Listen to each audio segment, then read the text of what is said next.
Okay, welcome to another episode of History of Science and Technology Q&A.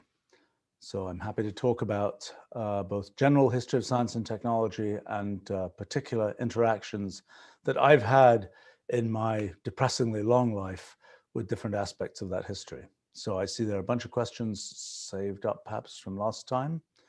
It's a question from Parmenides here. Did I ever meet any of the Manhattan Project spies, like Klaus Fuchs, etc.? Well, let's see. No, I did not meet them. I never met them. I'm trying to remember a few things that I know about this.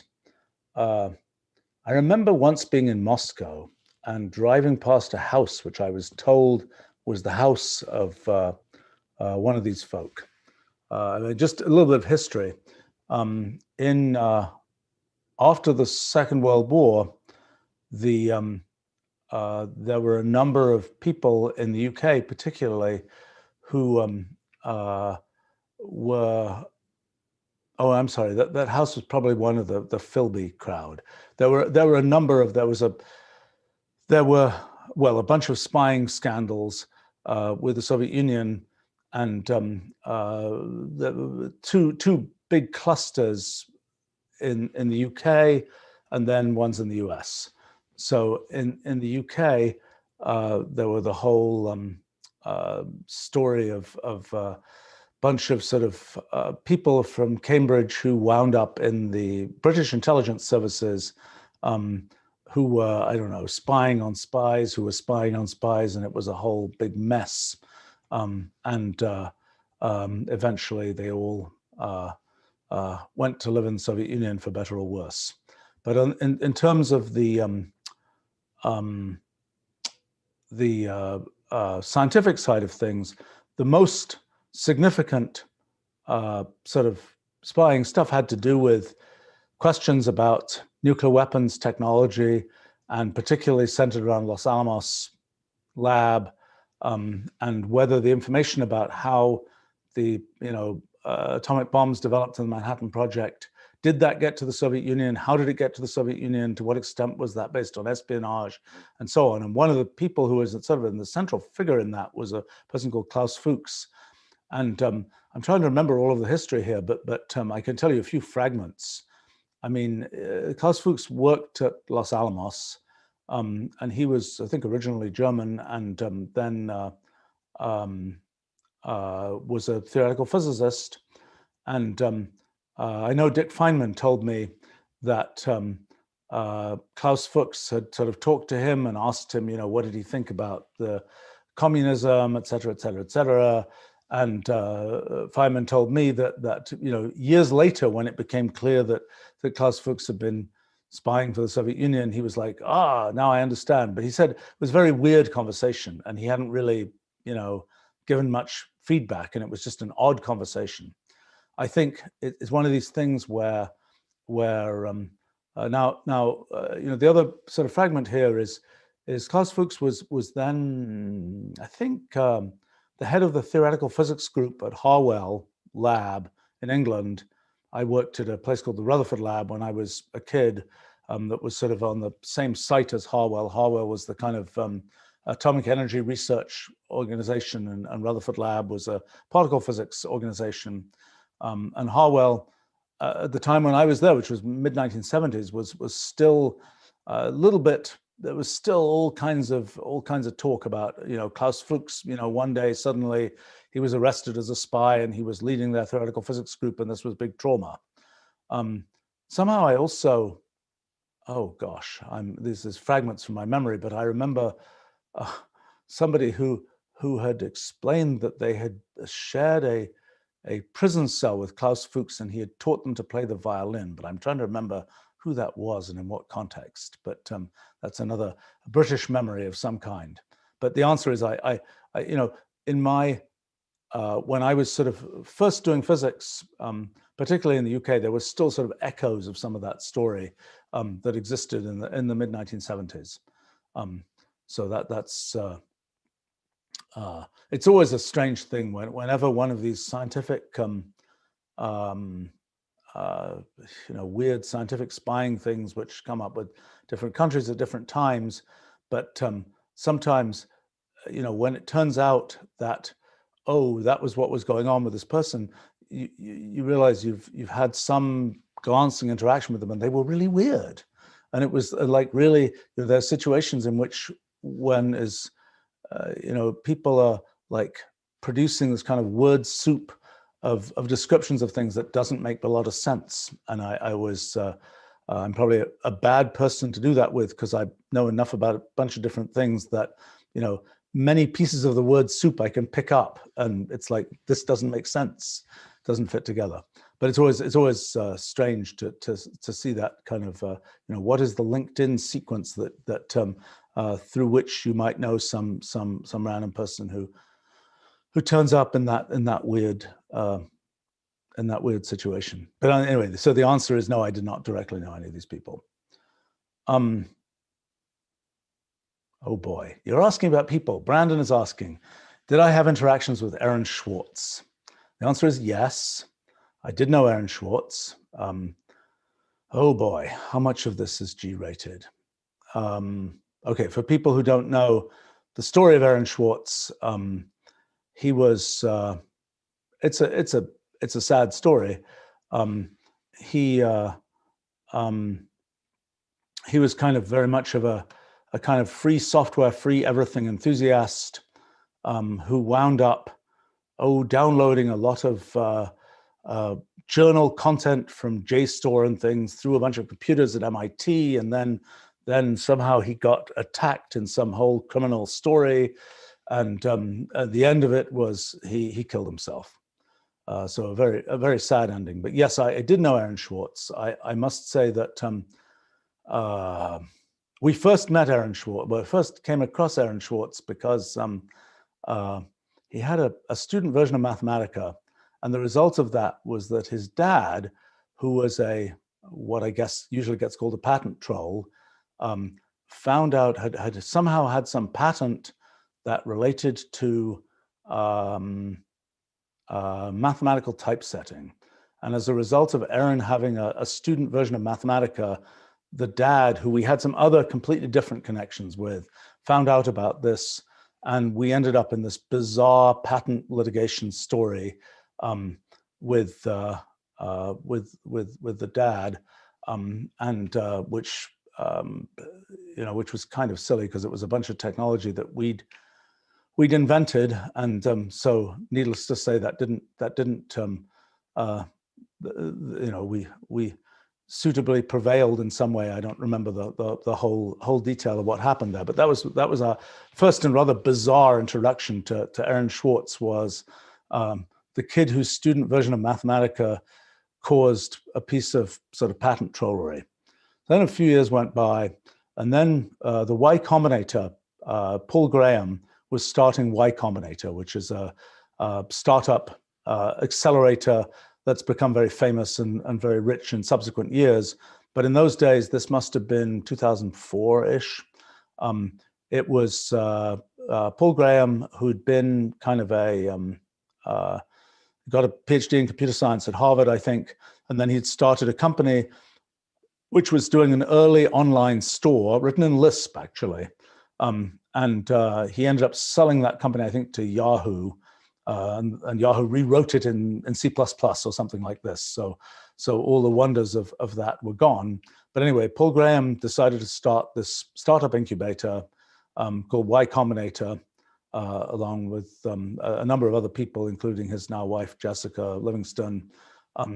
And they had bought this abandoned chocolate factory in the middle of Cambridge, Massachusetts, to operate the startup incubator. It was a very charming building, actually. And so I went there a number of times when Y Combinator was just getting started. And one of the people who was in the first cohort of Y Combinator companies, that included a bunch of companies people have heard of, like Reddit and so on. But one of those people in that cohort was Aaron Swartz, with a company called Infogami, which was some kind of website building company. So, yes, I interacted with Aaron. In fact, Infogami was one of about 3 companies that looked like one of the more promising ones that, that we might have had some business interaction with. Aaron, among his other features, was he only ate white food, which was a bit odd. Interesting, I don't know, life choice. I don't know whether food is always the same color, independent of its state of cooking and things. But in any case, that was one of his features. We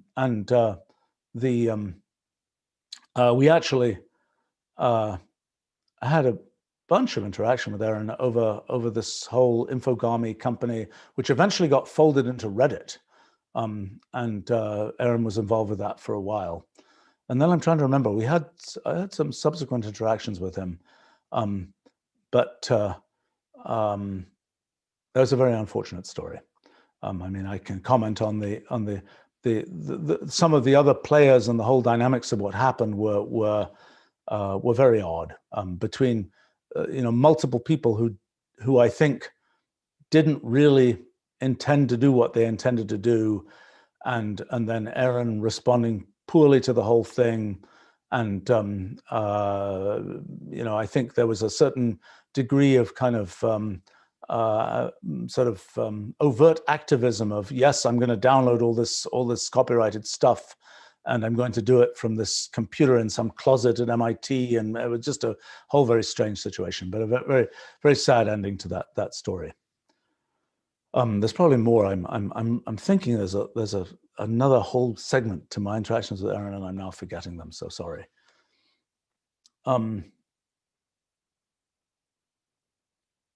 Let's see. Okay, there's a question from Michael here. Is it possible that moving from the 20 original equations used by Maxwell to the 4 we use today, we treated something as negligible by mistake because quantum theory is not around? There's a piece of that I don't know, because in Maxwell, in his development of the Maxwell equations for electromagnetism, Maxwell was not only a good physicist, but also a pretty good expositor. And I certainly have a copy of his original textbook on electromagnetism, which has the Maxwell equations right in it. His notation is a bit coordinate-y for modern tastes, a bit explicit in terms of the use of particular coordinates. But Maxwell invented, he had div, grad, and curl. He was originally going to call curl twirl, which would have been very charming, but it was subsequently, I don't really remember how it came to be named curl instead of twirl. Maxwell had, he had all kinds of interesting things. This is James Clerk Maxwell, who was originally from Scotland, but spent much of his career in Cambridge, and then sort of went back to Scotland. He died fairly young. He was interesting story about Maxwell is when he was in Cambridge. In Cambridge there are these, everybody's doing all these sort of very competitive math things, and there's the whole notion of the senior wrangler who does the best in the math exams in Cambridge, et cetera, et cetera, et cetera. Well, the question is, does James Clerk Maxwell, very successful mathematical physicist, was he the senior wrangler? Answer, no, he was not. A guy called Routh was the senior wrangler the year that Maxwell was sort of supposed to be, was doing these exams. What happened to Routh? Well, if you do mechanics, you might have heard of Routhians. They're a kind of related to Lagrangians and things like that. So he did do some things, but I don't know much about Routh. But Maxwell, well, interesting chap in many ways. I mean, I think a lot of sort of charming things to say about Maxwell. I mean, he had, for example, he entered a competition, an essay competition in Cambridge, to write about, and the topic I think was the Adams essay competition. I think it still exists. I think its topic was about the moons of the rings of Saturn, to understand the physics of the rings of Saturn. And so for that purpose, Maxwell figured out what became the Maxwell-Boltzmann distribution, the distribution of velocities for gases. I mean, he did that as part of figuring out, I'm not sure that anybody knows what he did with the rings of Saturn, but they know the Maxwell-Boltzmann distribution. Interestingly, if you read his early papers about that, one of the things he's absolutely obsessed with is what happens when molecules are weird shapes. Like if a molecule is the shape of a wedge or something, what happens when it collides with another molecule, and how does that whole sort of equilibrium work? It's interesting because, you know, he was obsessed with a lot of details that we now know don't matter, but in his day, he didn't know that they didn't matter. And so he considered them. That's a very common thing you see in looking at historical works of science, is there were things that people said, that might matter. Let's chase that particular issue, even though today we kind of know it doesn't matter, and so we don't learn about that particular thing. I think Maxwell had a whole bunch of other interesting ideas. I mean, for some reason, I'm charmed by the fact that Maxwell did a bunch of work on color vision, and he always used the particular fiducial blue was the color of his wife's eyes. That was sort of a charming thing. He didn't have children. Actually, I knew a descendant of his when I was in, not direct descendant because he didn't have children, but a one step away descendant when I was a kid. Actually, that person has become a distinguished medical researcher in subsequent years. But in any case, so Maxwell had well, a bunch of other things that were sort of interesting that he did. I mean, one thing, he was involved with this idea that had come from Kelvin, William Thomson, the idea that atoms, which were, you know, in the time when these people were working, late 1800s, were kind of, people were, yes, matter is really made of discrete atoms, but what are these atoms? Well, one kind of charming theory was that atoms might be knots in the ether. So at the time, when Maxwell was working on electromagnetism, he had figured out these equations for electromagnetism, and among other things, those equations, well, predicted the existence of electromagnetic waves, just as in another, like 40 years later, you know, Einstein would predict the existence of gravitational waves from the equations of general relativity, but Maxwell could predict the existence of electromagnetic waves. And there was a chap called Hertz, Heinrich Hertz, I think, who did this experiment where he had this kind of spark gap that would generate electromagnetic waves. And yes, he could receive a signal of those electromagnetic waves at a distance. And I think people asked Hertz, is this going to be useful for anything? He said, not really. It's just proving that Maxwell's equations for electromagnetism and the implication that they generate waves is, you know, works. You know, it's a piece of basic science. Not noticing the fact that that would turn into radio and would be a giant story of technology, so to speak. It's sort of a charming case of, well, I was just doing this experiment to verify these equations. Actually, it turned into a giant piece of technology. But in the time of Maxwell, people believed that if there was a wave, an electromagnetic wave, it had to be a wave in something, just like sound waves are waves in air. And so there was this notion of the luminiferous ether, the light-carrying ether, that was the thing that would pervade all of space, in which kind of electromagnetic waves would propagate. And so Maxwell assumed that there was such a luminiferous ether, and then was the question was, could that ether have structure, not just be a uniform thing in which the only thing that was going on was electromagnetic waves? Well, one possibility is that maybe there would be knots in the ether, some kind of knotted configuration in the ether, and maybe that would correspond to atoms. And it was known at the time that there were a limited number of elements, you know, maybe 92 or something of them, or whatever it is. And it's like, well, could it be the case that just for purely mathematical reasons, there are only a limited number of possible knots in the ether, and that's why there are a limited number of possible kinds of atoms? And actually a high school friend of Maxwell's, I think, maybe college friend, named Tate, Maxwell encouraged him to he was a mathematician, Tate was a mathematician, and got Tate to classify knots, to try and figure out, you know, what are the different possible forms of knot. You know, there's a trefoil knot, which has, you know, that's a 4-1 knot in some classification of knots, and then there are 5-1 and 5-2 and so on. There's this whole classification of knots, And at the time, it wasn't known whether there are infinite or finite number of truly distinct knots. And so that was a thought that maybe the knots would correspond to the different kinds of atoms. It's really a charming idea. And it's an idea that has a strange resonance with things that are happening in our physics project today. I mean, it's also an interesting thing that this idea that there is sort of an ether that pervades the universe, in which that is not just space, not just the structure of space, but also something that exists in space, so to speak, is an idea that has recurred in physics many times. And it happened with the luminiferous ether. What happens with the luminiferous ether? Well, one of the predictions of the luminiferous ether was that there would be an ether drift, and that you would be able to see the effect of basically of moving relative to this ether that would affect the propagation of electromagnetic waves.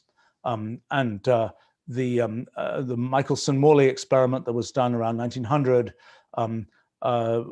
used the orbit of the Earth as a way to know kind of what direction you were going, and they found that there was no ether drift, there was no effect on the propagation of electromagnetic waves as a result of sort of of the motion of the Earth.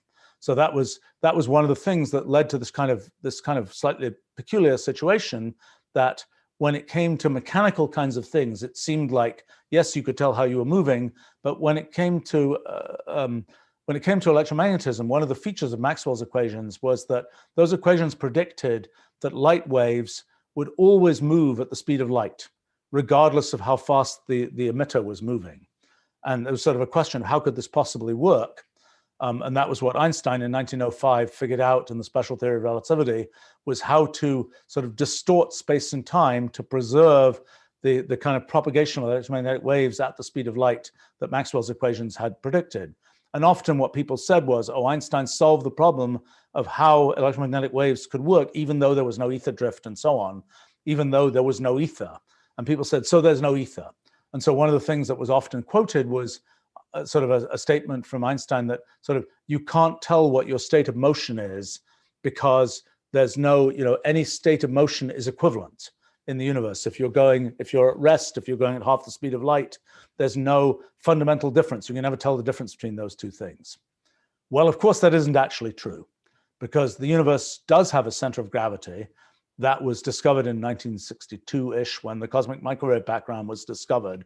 That's the relic radiation from the Big Bang, and that defines a preferred rest frame for the universe. And we know we're moving at about 1,000th of the speed of light relative to that preferred rest frame. So it isn't really true, even though a lot of, the theory of relativity came from this belief that there is no ether.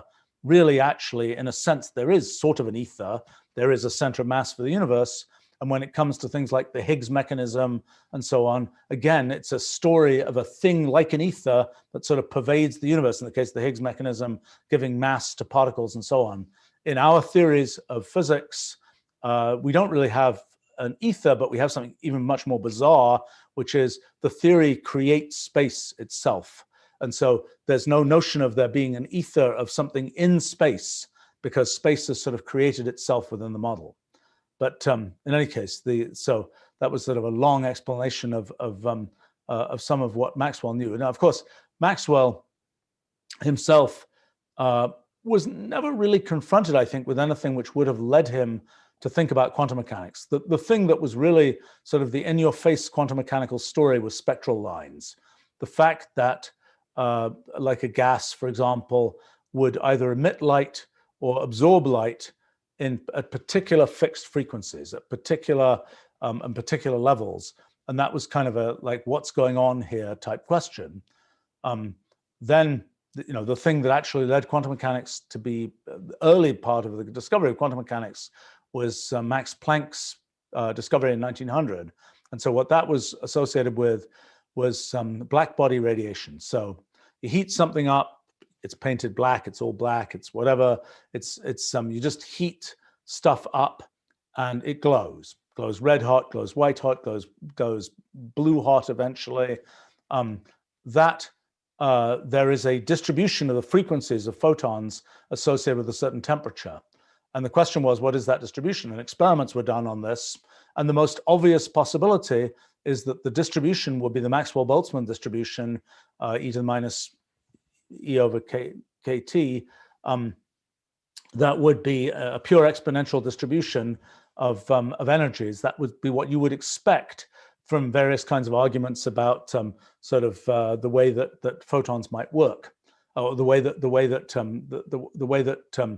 sort of electromagnetic energy might be produced. But that wasn't observed. And Planck observed that actually there's a much better fit to the distribution if it isn't e to the minus x, so to speak, but rather 1 over e to the x minus 1. And so it's like, why should it be this way? Well, the answer is, if there were discrete quanta of radiation, then that would explain why it works that way. And that was it. So it was initially sort of an empirical observation, but then Einstein kind of got into the act, and the photoelectric effect was another place where you could really see some evidence of the existence of photons, but that was kind of that story. But Maxwell didn't have access to any of that information, and I don't think would have been in a position to kind of invent quantum mechanics, so to speak.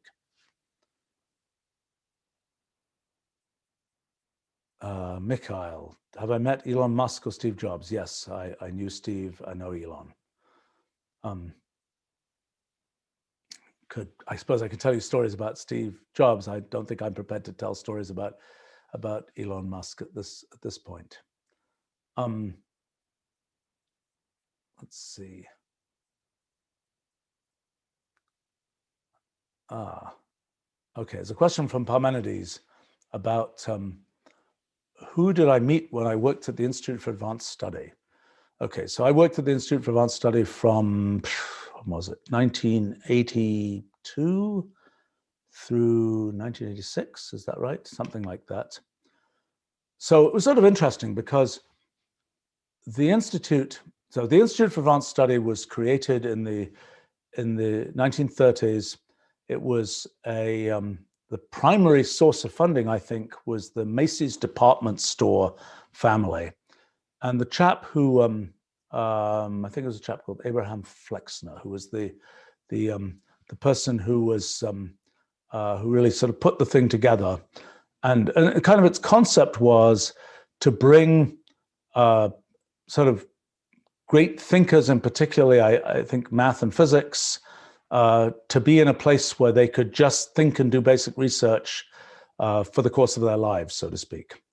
And this really got greatly accelerated when a lot of people were leaving Germany in the 1930s, and it became sort of a home for many of those people, including people like Einstein and Gödel and von Neumann and so on. When I was at the Institute, well, the Institute had gone through sort of several iterations of different kinds of people, but one of its prominent directors was Robert Oppenheimer, who had led the science part of the Manhattan Project. And then after the Second World War, as a result of the whole story of Oppenheimer and communism and et cetera, wound up sort of losing his security clearance in a whole burst of shame and so on, and was kind of installed actually partly through I think the efforts of the guy Strauss, I forget his first name, the general who was responsible for the actual the general who had previously built the Pentagon as a building, and who was then assigned to go run the Manhattan Project as a sort of operational leader. But I think that person was involved with getting Oppenheimer the job of being director of the Institute for Advanced Study. So Oppenheimer was, I think, a very from everything I know was a very effective and impressive kind of leader of science innovation and so on. And he was also a person who put a lot of effort into kind of picking the right people for the team, so to speak. And one of the things that happened was that when he was the director of the Institute, he really did a good job of picking the right people for the team, so to speak. But and he picked some of the most prominent, physicists, particularly of the time, even when they were quite young, to join the Institute. But then he died in 1968, I think. And unfortunately, what happened, and I suppose it's the way of an organization like this, is that the people who were, he did a lot of sort of high risk hiring. He hired a lot of people who were very promising, but he hired them when they were quite young, when it sort of wasn't clear what the full vector trajectory was going to be.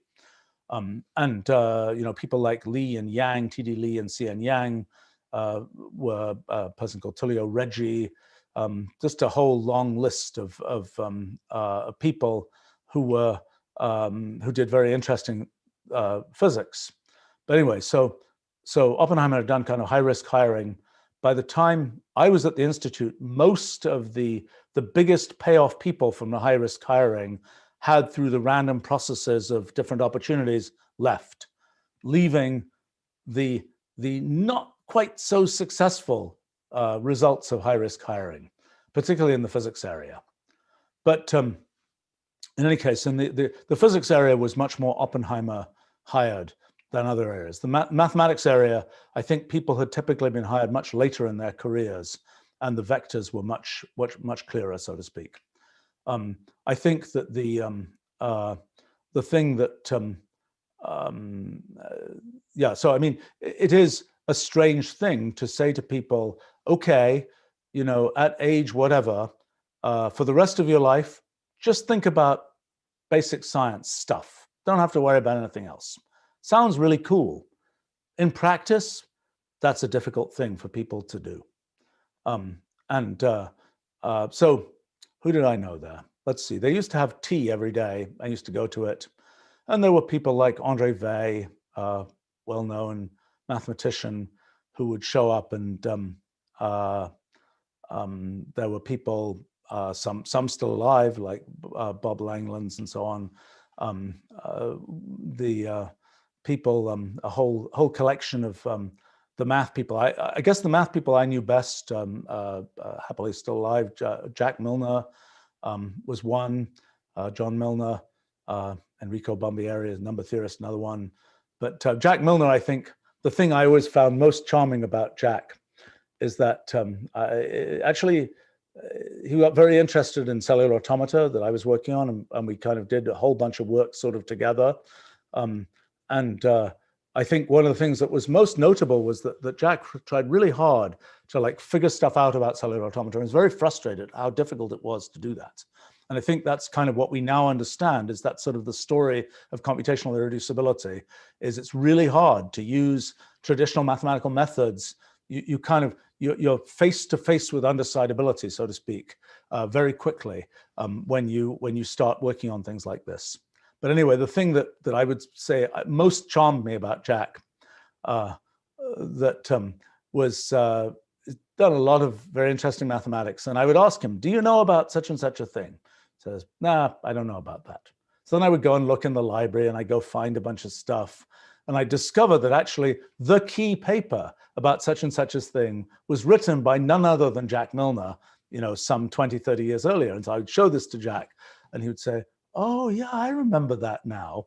So I've sometimes characterized him as the person who's forgotten more mathematics than most people will ever know. There were other people who were around the Institute. There was a person called Julian Bigelow, who had been the engineer who'd worked on John von Neumann's computer at the Institute. I remember I was there when there was a group of people. So when von Neumann died in 1956, he had built this computer at the Institute for Advanced Study, and it was in the computer building. It was still called the computer building when I was there. When he died, at least the anecdote was that Tom Watson from IBM had said, "Oh, I'm happy to send a truck and get rid of that computer that you don't want anymore." Anyway, when I was there was a person called Herman Goldstein, who had been a part of the von Neumann computer project, who had gone to work at IBM at that time, who came back to give a talk about the history of the computer project and so on. And I kind of raised the question there's a group of mathematicians from the Institute, including people like André Weil and so on, who had been there at the time when von Neumann was there. I kind of asked the question, did you guys know what was going to happen with computers? You know, when von Neumann died, the kind of general vibe was the mathematicians had said, we don't want this nasty, messy computer here. Just get rid of it. You know, we don't want it. So I kind of asked this question, you know, did you guys know what was going to happen with computers? And what ensued was this, unfortunately, it's probably not recorded, but it was an interesting exchange. It was a very aggressive exchange between the various sort of old-time mathematicians and Herman Goldstein. I think it was another person from IBM there also. I think the you know, counterclaiming, whatever about to what extent mathematicians could sort of foresee the importance of computers. But anyway, when I was at the Institute, there was still, Julian Bigelow was still there, and it was sort of a not clear what you know, it's not clear what he had a chance to do after the von Neumann computer project had ended, which had been a full, you know, whatever, 25 years earlier. Other people, well, gosh, all the usual cast of characters, my gosh. I mean, the people like Freeman Dyson was certainly there. I saw him at lunch practically every day. I'm afraid I didn't always get on with him terribly well. He had a habit of coming and saying, you know, I have this great idea, which usually had gotten from somebody else. And I would point out, wait a minute, Freeman, how can that possibly be right? Blah, blah, blah, blah, blah. And he would be very, very sort of fall into silence, and I kind of be growling at me. But, and I learned actually subsequently, I mean, Freeman died a year or two ago. And actually I happened to exchange mail with him. I happened to see him, I hadn't seen him in years, see him a few years ago and exchanged mail with him. And I have to say he always, well, Freeman was a contrarian. Whenever everybody would say one thing, Freeman would always try and say the opposite. And I remember at various kinds of kind of administrative meetings at the Institute, Freeman being there, and Freeman would always just take the completely contrary point of view to whatever was being said. But I was kind of charmed when my New Kind of Science book came out. Freeman, always given to the you know, saying the dramatic thing. Some journalist asked him about this book, and so he said about me, he said, you know, oh, he's a very precocious chap. He's even precocious in, you know, in coming up with this sort of grand theory of everything. You know, usually people have to be very old before they get sort of kind of fuddy-duddy enough to think that they have grand theories of everything. You know, he's doing this you know, in a precocious way at age 40 or whatever it was. So anyway, I didn't know whether, you know, this was sort of quoted by a journalist I happen to know who said, yeah, Freeman really did say that, but I didn't know what he actually did. So I thought I would ask him, and this is just a couple of years ago. And so I did. And so Freeman responded, yes, he really did say that. He really thought all this work was complete nonsense. So I said, well, Freeman, you know, I've known you for how many years? And it's like the first time you know, this is the first time you're kind of telling me to my face that you think all my work is nonsense. You know, that's a bit odd. You know, you had a chance to do that, you know, when I worked at the Institute, and you never did that. And it's a little odd that, you know, 35 more years go by before you kind of have the opportunity to say that to me, quite in person, in email, whatever. Strange situation. But there were people, there was sort of still the kind of a little bit of the talk about Godel at the Institute for Advanced Study. So Godel died in the early 1970s, I guess. And many people had known him who I knew. And, you know, I think Godel, I remember being interested to see some documents from Godel in the archives of the Institute. And it's like, no, nobody can see those. Those are, you know, those are sealed. Those are, I don't actually know why, and maybe they've been unsealed now, but at the time, at least, there was, I think, some embarrassment because I think the Institute did not treat Gödel particularly well. I think that he was never really never really treated as a sort of full-fledged, fully plumed member of the whole establishment. But that was, let's see, other people. Well, yeah, I've certainly met many interesting characters at the Institute. I could see. This is the problem, that there's stories of the ancient past, which I have found by historical research, I think are all sort of fair game. I think so many things that I know from actual details of individual people and my interactions with them, and things which even when the people are dead, it's not clear. I kind of haven't worked out what my principles are about what to say and not to say. I mean, there certainly are interesting stories. I'll relate one about Gödel and a person called John Bacall. John Bacall was an astrophysicist at the Institute when I was there. I think,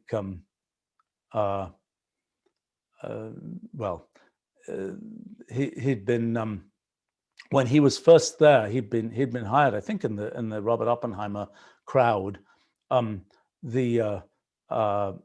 Gödel was there, and apparently John Bacall told me this story, at least, that he'd been telling Gödel very excitedly about all the stuff he was doing with, working out distributions of stars and galaxies and all this kind of thing. And apparently Gödel said, at the end of that, he said, young man, that's all very nice, but I do not believe in natural science. So, and in a sense, Gödel, the notion of induction, of deducing things from experiment, was something, it was an interesting comment, I think, that, I do not believe in natural science. Now, Gödel also, he would make a lot of these statements, apparently, like, when people would tell him about some result, he would say, I'll be interested to see that in print. What does that mean? Well, in modern times, it would be like, show me a peer-reviewed journal that has accepted this thing, type thing. So I suppose it wasn't that different from that. I mean, Gödel became quite a recluse in his later years. I think had all kinds of medical problems, really didn't trust doctors, perhaps for good reasons in some cases. That caused him all kinds of trouble. But there were just a lot of strange stories about Gödel, and people, well, kind of the proof of the independence of the continuum hypothesis by Cohen. I think there's a bunch of strange stories about that, and about the kind of taking the document of that and sort of putting it under Gödel's door, and I don't remember all the details of that story, but it was very much of a recluse type story. Right. Let's see. Oh yeah, actually, there's a question about Parmenides is asking about homotopy type theory. I've been back at the Institute only a couple of times since the 1980s. So one time I happened to be at a hackathon in Princeton, and I went to visit Vygotsky, Vladimir Vygotsky, I forget the name, who was the originator of the whole sort of homotopy type theory and use of proof assistance in that area thing. It was a Sunday morning, and we had a long conversation. Vygotsky unfortunately ended up committing suicide a little bit after that. But he, it was a conversation about kind of the role of proof assistance versus the role of mathematical computation and kind of the future of mathematics and so on. I would say it was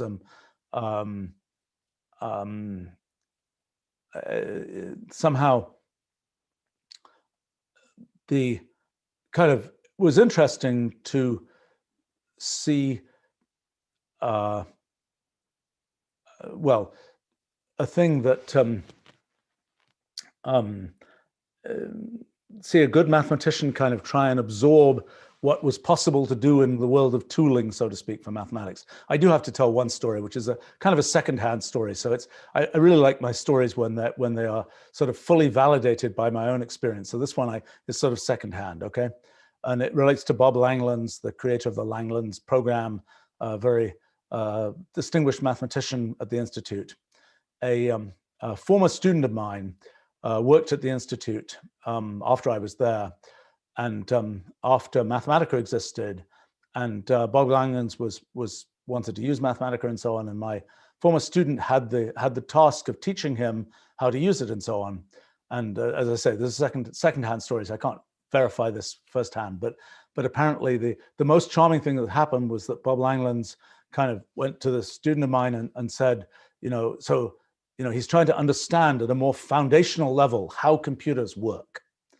And so, his only exposure to actual use of computers was using Wolfram language and using Mathematica and using transformation rules for symbolic expressions and so on. And so he developed this kind of theory of how computers must work that had to do with the idea that they are based on transformation rules for symbolic expressions. And my former student was kind of like, no, I'm sorry, actually, that's not how they really work. It's in a sense, it's much less interesting how they actually work.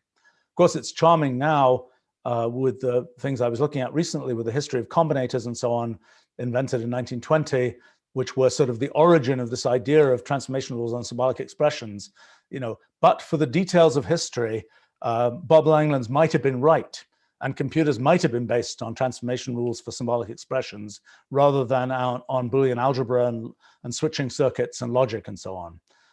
But I just thought it was a charming kind of inference. I mean, that's a inductive an inductive mode of doing science. How does the computer really work inside? It's interesting to see what you can conclude from that. Oh boy, let's see. Questions here.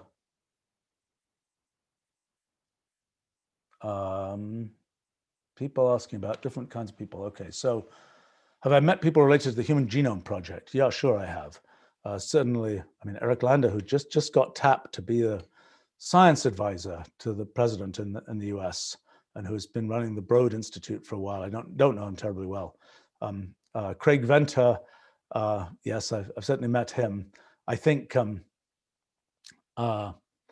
one of the things when the Human Genome Project was first coming online, and Craig Venter was kind of saying, he's going to do it kind of the commercial route as opposed to this very, very, very slow government route, I was like, that's good. That's probably going to work. And it did. A lot of the innovation there had to do with, once you've smashed the genome up into these, length 30 sequences and things, how do you do all the sort of computer puzzle solving to fit all those together? And it was really a story of large scale computation, among other things.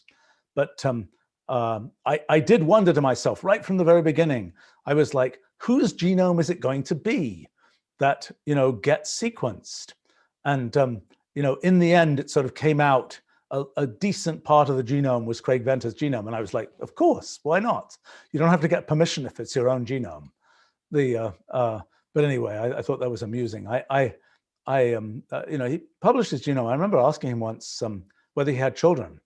And because of course that's an issue. I mean, like I got my genome sequenced back in 2010. And, one of the reasons, I might decide just for my own kind of, like put this genome out on the web. But, I have 4 kids, and it's, in a sense, by putting my genome out on the web, I'm also putting half of all their genomes out on the web too. And it's not clear that it's not just for yourself to put your whole genome out on the web. So Craig Venter does have kids, and it seemed like he hadn't actually thought about that question but in any case, yeah, I mean, there are other people. Yes, I mean, I remember actually back, I was a consultant at Los Alamos in the early 1980s, and there was a person called George Bell who ran the theory division there at the time, and he was a very early person in. Let's see, there's another chap there too. Walter, maybe. Trying to remember the name. I don't remember the name. Anyway, they were just starting to do kind of physicists arrive in life sciences type work, and in particular interested in genome sequences, and they were involved in starting, I think they maybe started GenBank, the original thing that turned into the NCBI, database of genomes that exists today. But that was a thing that was, I mean, Los Alamos had primarily been a nuclear weapons lab, sort of became more of a physics lab, and this was sort of an effort to get into something, physicists meet biology type thing. And what was interesting was, one of the things that was interesting was the whole process by which sort of genetic data got to be published and made available to people. And because it's something people have asked, many other fields, how will data be made available? I mean, there are lots of fields where people like produce a lot of data, and it's like, well, the government says you should publish this data, but it never really happens, and people always sort of hang on to it, and it's kind of like, well, it was my experiment, and I want to keep doing stuff with that data, et cetera, et cetera, et cetera. I think that in the case of GenBank and so on, what happened was I believe the Journal of Nucleic Acid Research said, we'll only publish your papers if you deposit your sequences in GenBank. And that was kind of the mechanism by which sort of forced the development of these kind of centralized databases of genetic information. There's an interesting story for other attempts to kind of force the existence of, if possible, computable data associated with these kinds of things. I remember talking of those kinds of things. I mean, it's sort of in the news, should be in the news these days. Sidney Brenner, who was the discoverer of messenger RNA, which is the thing used for this couple of the vaccines that are now out. I did know Sidney Brenner, who died maybe 2-3 years ago now.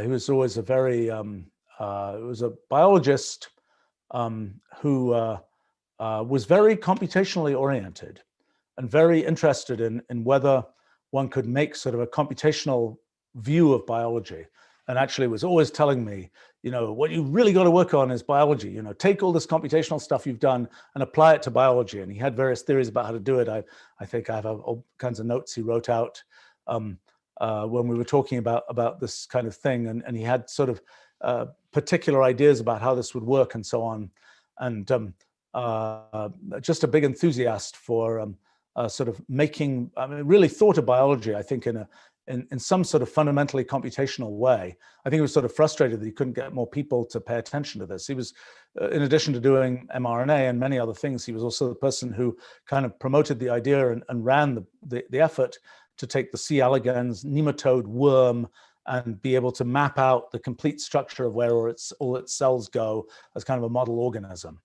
But I would say, a historical micro anecdote, maybe I've told before here, I'm not sure, was talking to Sidney Brenner one day about Alan Turing.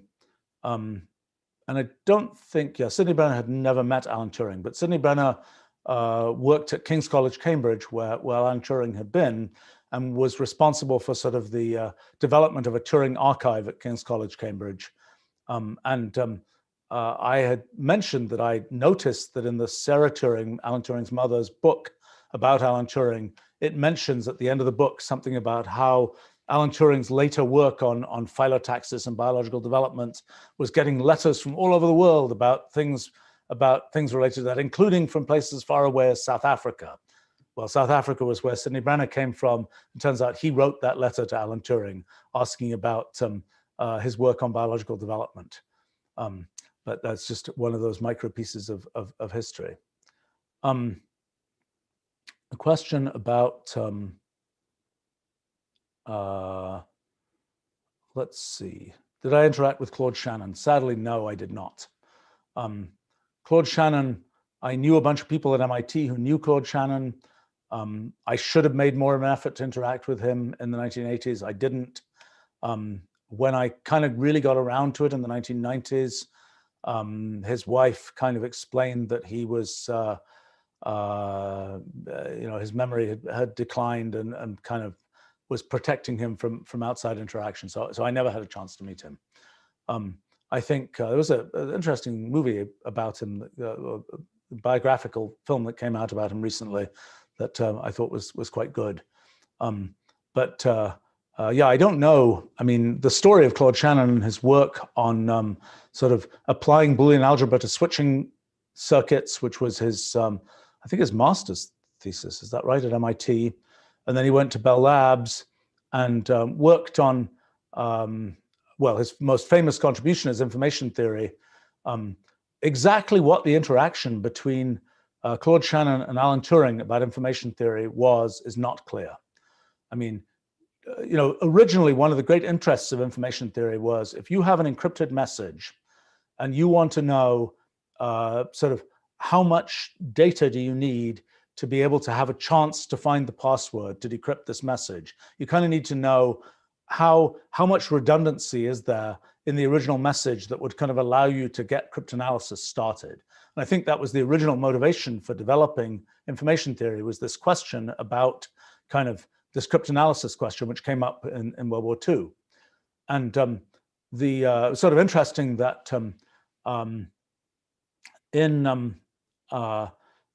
Turing, one of his big contributions at Bletchley Park in the code-breaking effort was essentially a statistical idea that is about, I guess, about the a priori and a posteriori probabilities of various kinds of things to do with key distribution, and I'm now forgetting the details of it.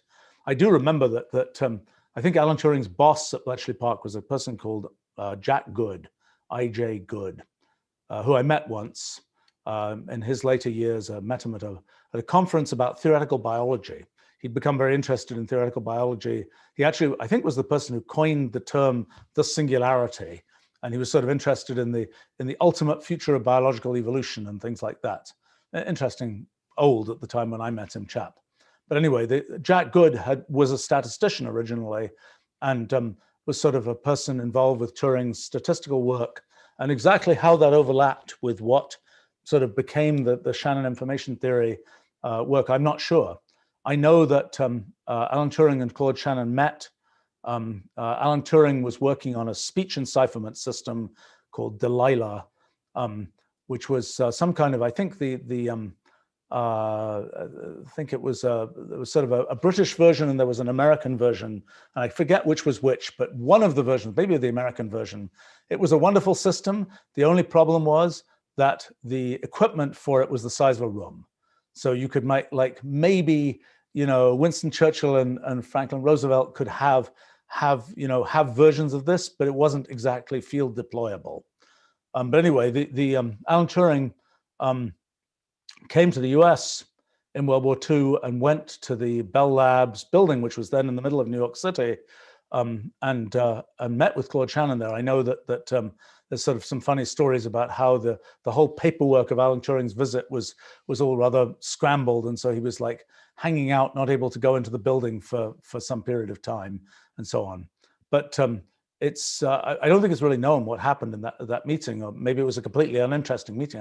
I don't know, but I don't really understand quite the distribution of those ideas. Oh, a comment from Parmenides: the French composer Erik Satie would only eat white food too. Interesting. Let's see. Parmenides is asking for anecdotes about Ed Witten and Leonard Susskind. Too alive, I think, for too many anecdotes.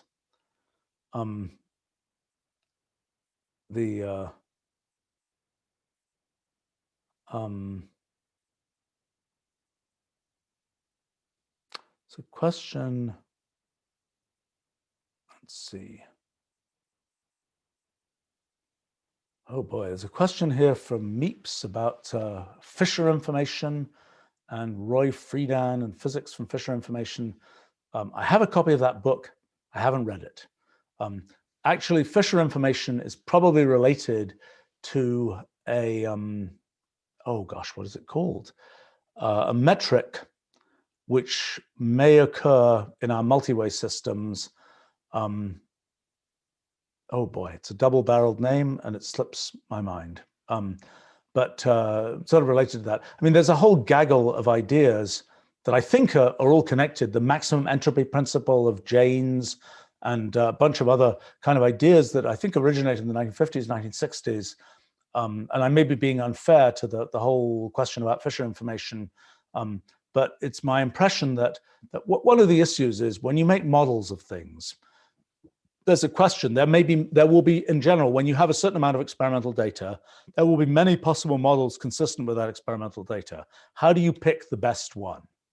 In a sense, you typically want a model where you put a little bit in, you get a lot out, but it's a good fit to the data. How do you know, how do you trade off sort of the good fit to the data versus the model versus whatever? And at any time in history, people are always claiming that, oh, we have the modelless model. It will fit any data. Neural nets, people often say that about. It's a sort of modelless model. It will fit any data. Well, it's never true. I mean, neural nets are particular sets of nested functions, and they'll fit some data, they won't fit others, and you can bash them hard enough that they'll fit almost anything if you have enough parameters in the neural net. But at various times, people have sort of said, this is the way to kind of get something for nothing and have a modelless model, you know, an assumptionless model. And maximum entropy was one of these approaches that kind of, there are situations in which when you have to choose between different distributions that could describe some data, you choose a maximum entropy one, and sometimes there's a good physical reason for that being the right choice, and sometimes there isn't. And so sometimes the method works and sometimes it doesn't, and people tend to have this idea, oh my gosh, it's a magic method, it's going to work everywhere. And that's sort of almost by definition not going to be the case. But so that often leads to, you know, in certain areas, there are these sort of black magic type notions. I mean, another one that I remember from years ago was when you're trying to find the global minimum of a function. You have a function, it's wiggling around all over the place. It's like, give me an algorithm that finds the global minimum. Well, that's really hard, because this function could have just all kinds of crazy stuff going on. It could have a little tiny hole somewhere in the middle. And you know, if you know the functional form, yes, you can work on things there. But if you're just given empirical data, it's like, or if you have a generator of the function, if you just have a program that generates the values of the function, it's really, really hard. It's sort of undecidable question, you know, in general, what will happen with this function. But yet there end up being these sort of magic algorithms that find these things. And they're always magic within a certain class of functions or whatever. And it's sometimes very confusing to see what those boundaries are.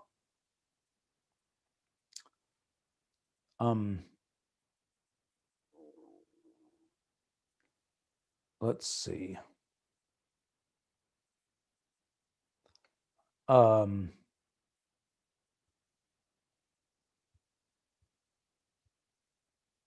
I'm sorry. I'm Roberto is commenting about Vygotsky. The Wikipedia says that he did not kill himself, so maybe I'm wrong about that. I know he died, and that was, and I apologize if that was incorrect.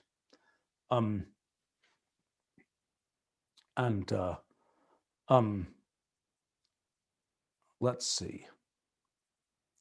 It's a question from David. What's a good place to get one's genome sequenced? Well, the company that does an awful lot of these is Illumina. And that's when I got my genome sequenced in 2010. I think I was one of the first few tens of humans who did that. And we happened to be doing some work with Illumina at the time. It was kind of charming because in the end, the thing arrives in this big box. And it's like, why is my genome in a big box? And you open the box, and you open the box, there are more and more layers and more and more layers. And eventually there's a thumb drive in the middle that has the actual data on it. You know, what's happened is there've been a sequence of different technologies for doing genome sequencing. And I think some of them have wound up sort of being acquired by Illumina. I think there's some independent ones. They're just these different ideas for how to sequence genomes that have come up, including some. I mean, there's sort of the one of the more exotic ones was an idea due to let's see, a company called Halcyon Molecular. This is a weird story. It's a Silicon Valley company that it's kind of a sad story actually. The company had this idea started by two brothers who were very sort of futuristically oriented, but they had the idea of basically just stretching out a DNA molecule so that it was sort of all kind of stretched out, and then essentially using an electron microscope to just basically outright look at the DNA molecule and see what the sequence of base pairs was. Kind of an interesting technology idea. Anyway, I went to visit this company in Silicon Valley at some point, and it was interesting because, among other things, it had a lot of electron microscopy experts there. And electron microscopy was not a field that had progressed that much in many years. And a lot of the equipment was, like sort of, very old designs and so on. And it was very interesting that this was a company which was really trying to push the state of the art of electron microscopy. And was kind of doing a lot of strange and interesting research. Unfortunately, 2 weeks after I visited the company, the people who were funding the company decided to just stop paying, and the company kind of just completely imploded. And that was a result of kind of this, what was it, Oxford Nanopore company or whatever, that had announced these results on a different approach to sequencing. I'm not sure that approach has actually worked out yet. But in any case, the thing that this is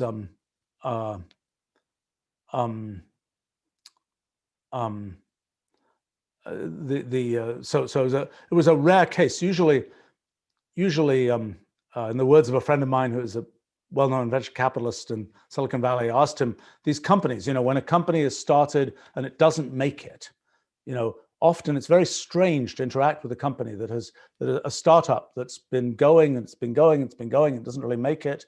And I sort of asked him, what happens? And his basic claim is that, first of all the better people leave because they can get other jobs.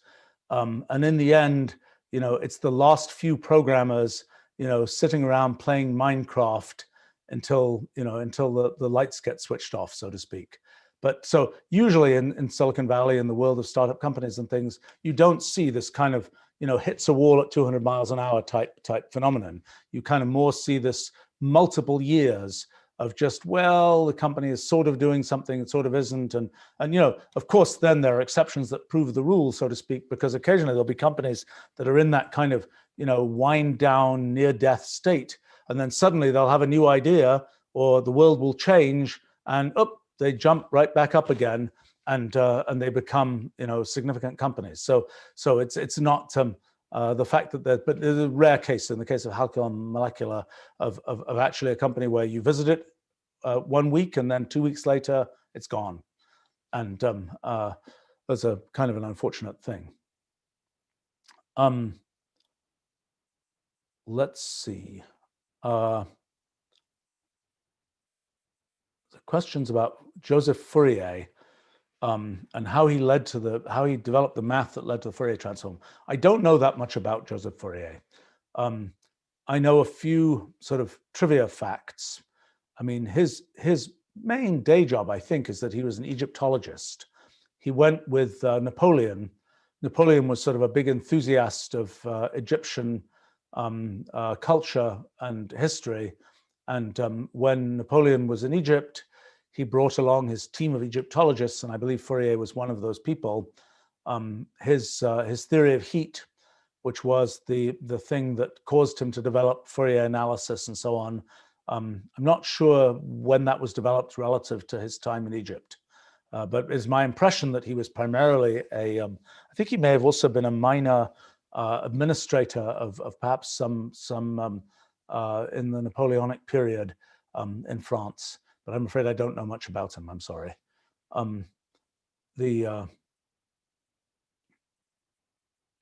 Let's see. There's a question again from Parmenides about Godel, and did I read Godel's Citizenship hearing? And yeah, there's a famous story. I don't know whether there's a written version of this that's really accurate. I mean, I can tell you the anecdote. I can't vouch for its validity. So apparently, when Godel was going to become a U.S. citizen, Einstein, who was a friend of his, sort of agreed to give him a ride over to see this judge who was doing the citizenship hearing. And Godel said, I have studied the US Constitution, and in principle, there is a way for the US to become a dictatorship if this and this and this happens and this person dies and so on and so on and so on. And Einstein apparently said, just don't mention that in this hearing, because obviously that was a time. And now Godel, in a sense, Godel, in thinking about those kinds of things, was thinking about something which is very modern. He was thinking about kind of the computational contract idea, the idea of thinking about legal code as a sort of computational thing, and as something where you can kind of reason about in a logical way. It's kind of the, I mean, this is in a sense an old story, because Leibniz, when he was developing his ideas about logic and mathematics and so on, his original thing was, he was training to be a lawyer. He wrote his PhD thesis, for law thesis, so to speak, on the subject of resolving difficult cases using logic. I mean, his notion was use something which would eventually be his sort of universal computation idea as a way to think about legal cases and resolve legal arguments and so on. So that sort of had a long history. Godel had another kind of sideline, which was he's interested in applying these what we would now think of as computational ideas to many things, including he had a proof of, I think it was the proof of the existence of God. Which is sort of and I think there's a class of these arguments that I think date back to Anselm, maybe Aquinas, I'm not sure, that are a particular logical structure of I don't know, I'm not going to do justice to these things, but that some of them I think are arguments based on orderings of there is always a greater something or other, therefore there must be an end to this ordering, and that end to that ordering we must consider to be whatever. But anyway, Godel has one of these. There's a quite long and elaborate. I have a book which has a collection of these theological logic kinds of things, and Godel's one of them. I have to say I haven't read it. And I'm not sure. I think actually in our find equational proof system in Wolfram language, we can now encode the predicate logic that is needed to do some of these. And I think maybe one of the examples there is one of the simpler sort of logical proofs of the existence of God. So let's see, I'm going to have to go soon here, but I'm stories about well, people asking about stories about Steve Jobs, and what can I tell you about Steve Jobs? I mean, so I first interacted with Steve Jobs when Mathematica was under development, and we were starting to look around for how we would distribute the software that we were building. And my original idea was that the best way to distribute software at the time, this is 1987 or so, 1986, 1987, was just bundle it with hardware. That the hardware is being sold by companies. They have operating systems on their computers. This is something that enables things that should be bundled with the computers. And so this was kind of my strategy number one for the distribution of Mathematica. It's still a strategy I very much believe in for distribution of Wolfram language. And it's, in the end, one day, I don't know how many more decades it will be before this is, I hope very few, I hope less than one, before this is widespread understood. But, this notion of when you walk up to a computer, what does it have inside it? It has an operating system. It has a user interface. Well, I think it should have computational intelligence. It should have basically our computational language. And that was kind of my idea back in when we were first building Mathematica. Well, so I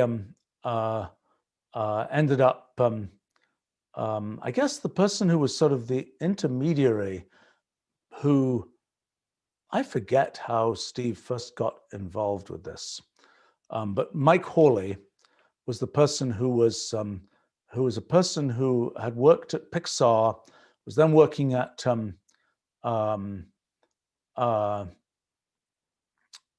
Next, which was Steve Jobs' company at that time. He was sort of the intermediary. He subsequently went and worked for many years at the Media Lab at MIT. Unfortunately, died recently, rather young. He was kind of somehow he was involved as sort of the intermediary. But anyway, it was through that process that I got to know Steve Jobs, and Steve kind of made this deal. It was the first deal we made for distributing Mathematica, was the deal to bundle it on the Next computer, which didn't exist yet at that time. And actually, when we finally announced Mathematica on June 23rd, 1988, Steve was kind enough to come to our announcement event, which created quite a stir because he'd been not seen in Silicon Valley for quite a while, and he was sort of showed up to be part of our announcement event. So that was nice of him. But he was, one of the things that I always liked about him was he just was very, I would say, kind of an abstract thinker in terms of just drill until you get to the main point. Whatever it is, there are lots of details, there are lots of things, just what's the main point? Drill, drill, drill until you get to the main point. And then build back up from that main point to figure out, so what should you actually do from an engineering point of view, et cetera, et cetera, et cetera.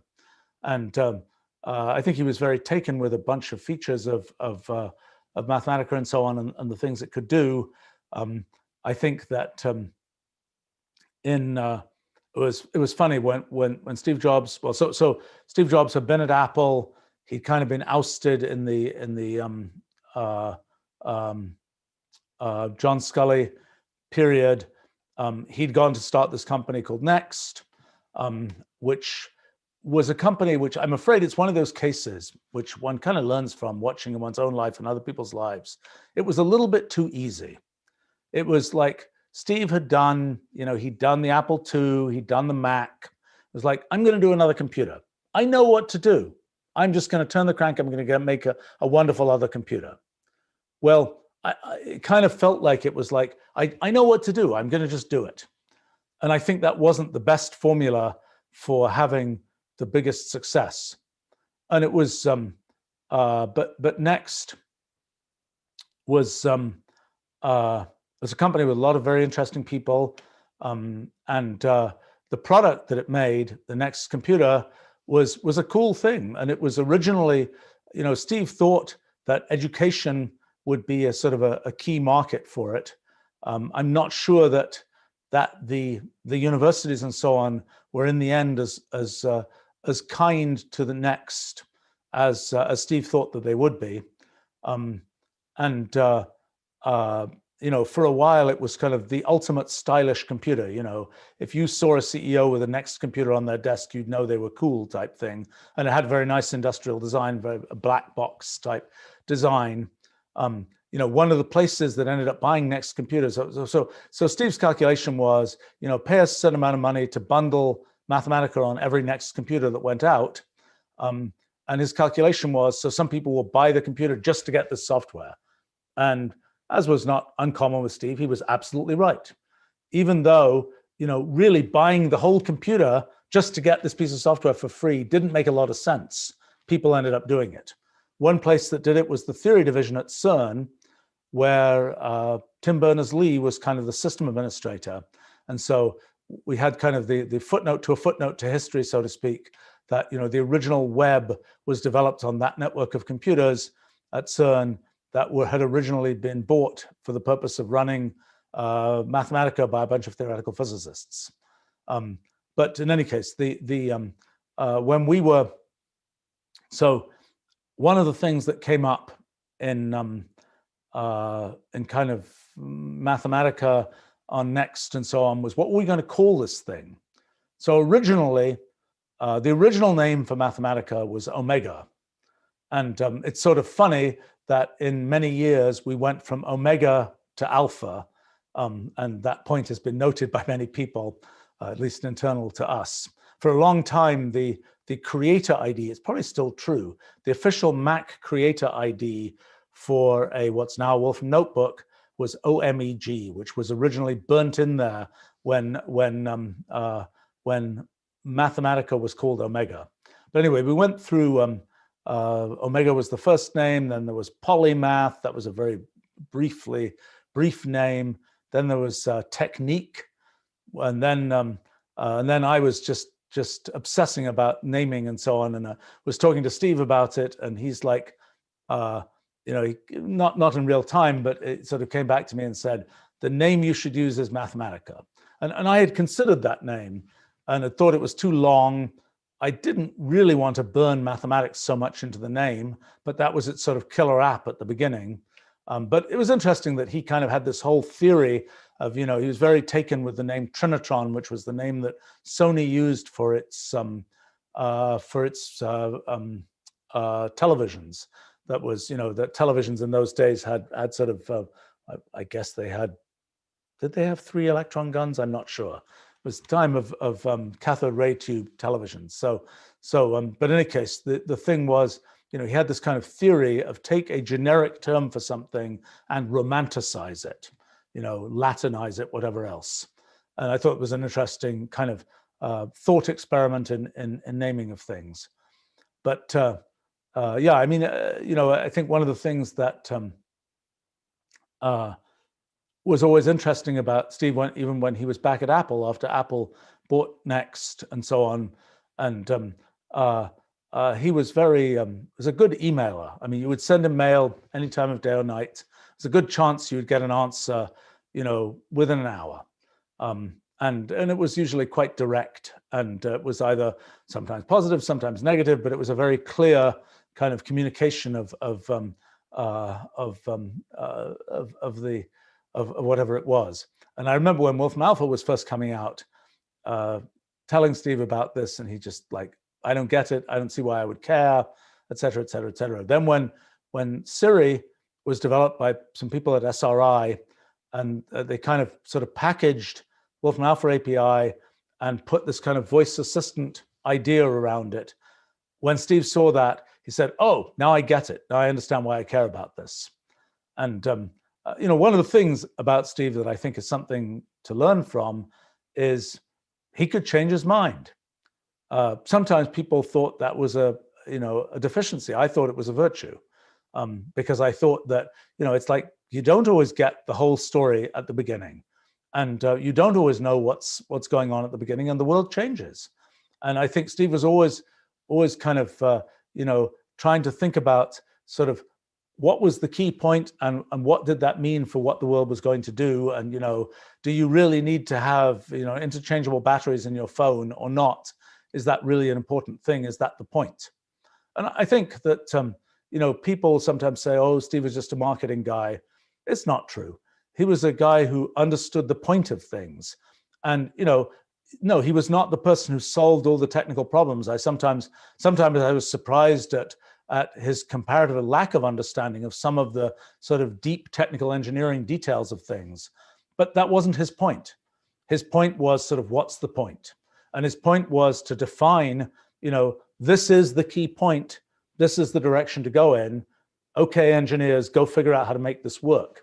It was not, his wasn't I'm going to write the code and show you how to make it work.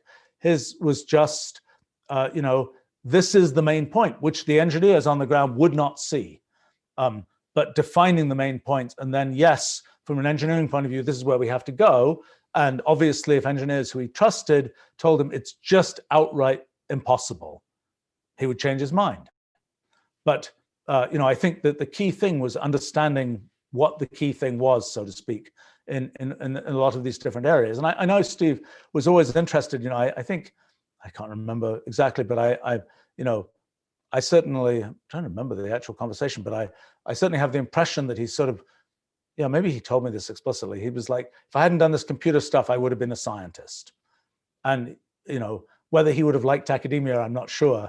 But as a person to kind of drill down and figure out what's the essential point of things, he was good at that. That was the real skill. And I think that people talk about his reality distortion field of kind of defining an objective and just saying, this is how the world is, even if it doesn't look that way. I was amused that in the work we're doing in our physics project and these entanglement cones that are the analog of light cones in quantum mechanics, I did mention the term a reality distortion cone or something in kind of homage to Steve's reality distortion field. But this is the nature of doing projects that are kind of sort of out in front, that they seem impossible. And the only way that, you just have to say there are things that are, that make it seem like it's impossible, and like, just ignore those. Just don't concentrate on those. Concentrate on figure out, is it possible? Actually, Dick Feynman used to have a term for that, which was, he was always the, damn the torpedoes, full steam, at full speed ahead. Was kind of like, yeah, there are all kinds of problems, but let's just, bash forward and try and get to the result. Not worrying about all these attacks that are coming, so to speak. And I think that's kind of how you end up being considered to have a reality distortion field. I mean, maybe I think it's something to aspire to, honestly, in terms of innovation leadership in many ways. All right, maybe one last thing here.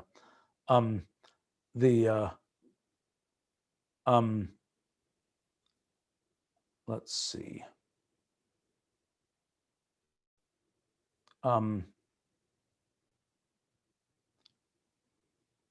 Oh boy.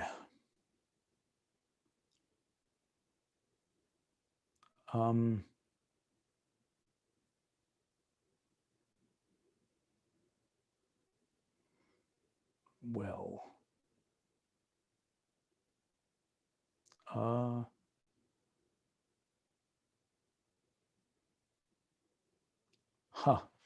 Okay, there's a comment from Icy here.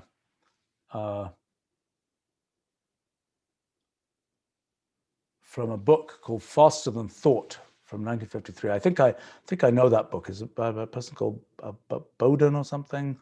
I think it's a book about, it's an early book about computers, in which it's still in the phase where people were talking about computers as giant electronic brains and so on. But Icy says there's a quote here from Leibniz. Yeah, I've heard this quote before. I'm not certain it's a correct Leibniz quote. That's unworthy of excellent men to lose hours like slaves in the labor of calculation, which could safely be relegated to anyone else if machines were used. Well, that's interesting. I don't know. I mean, Leibniz, so there were human calculators at different times in history. I mean, famously in the Manhattan Project, Dick Feynman was responsible for running the group of human calculators for the Manhattan Project. And it was, that was people using mechanical calculators to, because there weren't computers yet, to do calculations needed for development of nuclear weapons. But the thing that I don't recall hearing about sort of rooms. I mean, there were clerks who used mechanical calculators, and mechanical calculators became pretty widespread by the 1800s. And I'm sure that there were in banks, I'm sure there were rooms full of people who were just sort of, there was the calculation room, so to speak, where people were just operating these mechanical calculators. I know that, I mean, when Ramanujan worked for the Port of Madras or something, he was, his job was to be a human calculator primarily. And he was really good at that, which is how he came to do all the experimental mathematics he came to do. But it was kind of a bad use of his skills to do, probably to do the calculations for the Port of Madras. But in any case, I think that in Leibniz's time, interesting question. I mean, Leibniz himself, so the history of this was that mechanical calculators, we didn't know when they were first invented.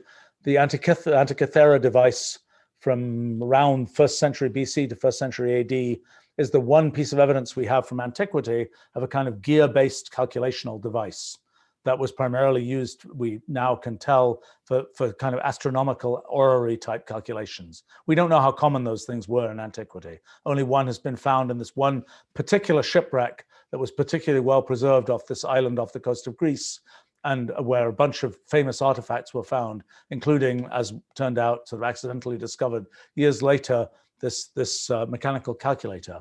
But in more modern times, it wasn't until there was a chap called Shikard, I think, who was a friend of Kepler's, who developed a sort of a gear-based mechanical calculator in, let's see, around the 1630s maybe. But that device, it's mentioned in letters with Kepler, I think, but that device was made of wood and it's long disappeared. But then Pascal, 1640-ish, Blaise Pascal made a mechanical calculator that is made with gear wheels and so on, that's an addition calculator. And that calculator exists, I've even seen it, it's in a museum in Paris. It's made of brass, a rather elegantly turned out device. But so that was sort of a thing by that time. And these calculators didn't work very well. They were kind of novelty items. I think the mechanics weren't that good and so on. Leibniz tried to develop a sort of more like a 4-function calculator. And he did that starting, I would say, around the 1670s, 1680s. And for 30 years, he worked on the development of this calculator. And it's really charming. I found in his archive essentially this marketing material for the calculator about how, this will be produced and it will be, but he had all kinds of problems with the actual production of this thing made of brass. The thing exists in his archive. It's you can see it. It's an object made of brass. It's not completely clear it ever worked properly. It's not completely clear that it dealt with carrying bits, which is a difficult thing mechanically, because you might have to propagate this mechanical force associated with turning gear wheels, sort of many wheels down the line, so to speak. But anyway, Leibniz was quite into that. But I don't recall, it could have been the case that somebody like Leibniz would have a team of calculators, human calculators, sort of doing calculations for him. And I don't recall ever hearing about that process being done until very much more modern times.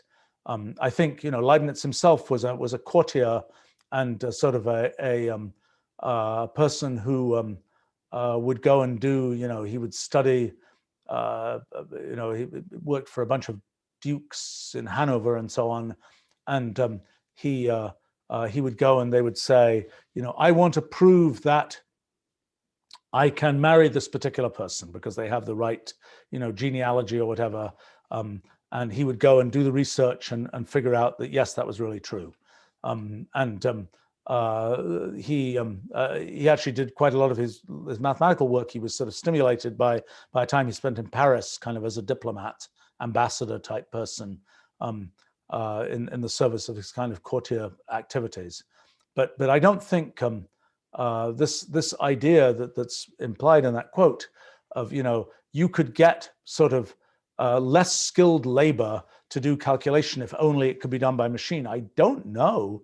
Maybe Leibniz, I'm not aware. I mean, certainly I don't think he actualized any of that. And I think, you find his correspondence where he is trying to, he would have liked to build Wolfram Alpha 300 years earlier than we got around to building it. And he kind of had the idea of not only building sort of the machinery for calculation, but also collecting the information that will be needed to do that.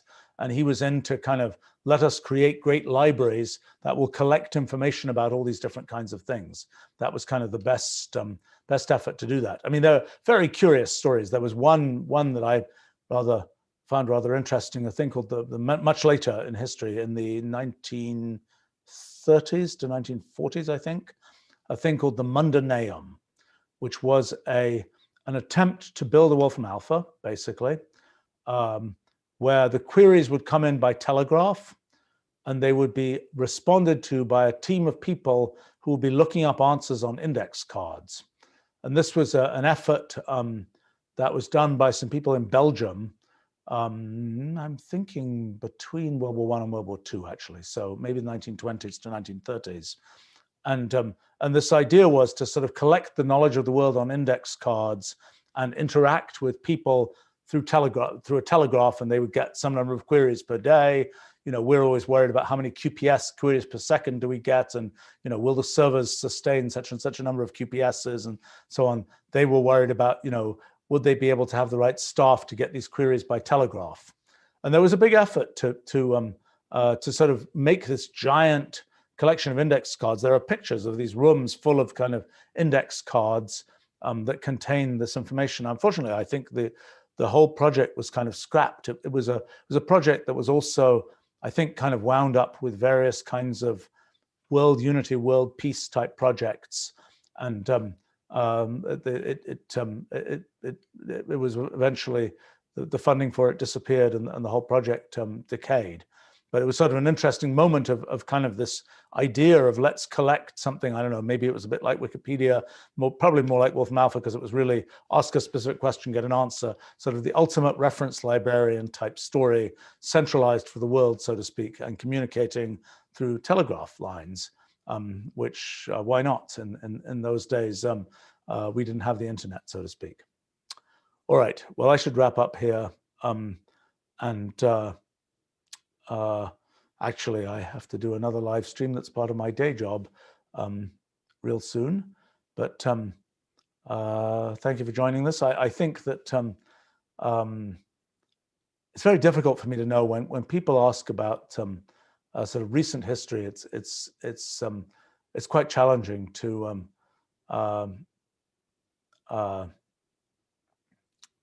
know what I consider appropriate to say and not. And I've been having this struggle because I have a lot of interesting archival material that I've collected of interactions with, well, lots of people in science and technology that I've interacted with, and I'm kind of struggling for the right principles about what to put out on the web and what not to. And I feel that there's a certain, I mean, when I'm talking about myself and it's things I've done, I can make the decision for myself about what to say. But when I'm talking about other people, I think it's a little bit more challenging. Even though sometimes the kind of the insights one might have might be of interest, I think it's I can reflect back to the question that was asked earlier about, for example, Aaron Swartz, where there are things I could say, but there are things that I'm not sure are they might be interesting insights, but I don't think they're sort of appropriate for a public forum at this time. All right, well, thanks very much. And I think the rhythm of these things, boy, maybe I will have told all the historical stories I know soon. I'm not sure. I don't know how many of them I really know. But until that seems to have happened, I will be doing these Q&As every 2 weeks, and in the alternating weeks, I will be doing a Q&A about business and innovation. So thanks for joining me, and